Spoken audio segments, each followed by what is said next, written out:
আজকের আমাদের এখানে সকাল প্রায় 10টা থেকে না 10টা থেকে বৃষ্টি হওয়া শুরু হয়েছে, এখনো পর্যন্ত বৃষ্টি থামছে না।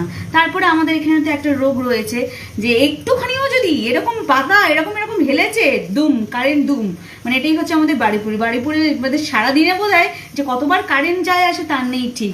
তো কারেন্ট নেই, সেই দুপুর থেকেই কারেন্ট নেই। আর এই অন্ধকারের মধ্যে এখন বসিয়েছি হচ্ছে চা খাবো। আর খুব শখ করে আজকে আলু কাবলি করবো ভেবেছিলাম, আলু সিদ্ধও বসিয়েছি, বাট অন্ধকারের মধ্যে আর কখন করব, 6টা তো ঘড়ির কাঁটা বেজেই গেছে।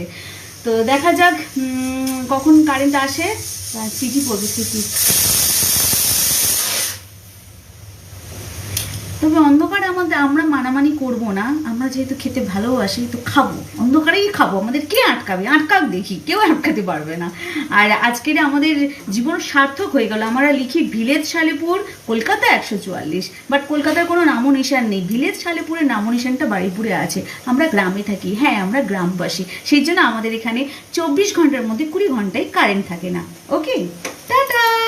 ইয়ে কি মজা, কারেন্ট নেই।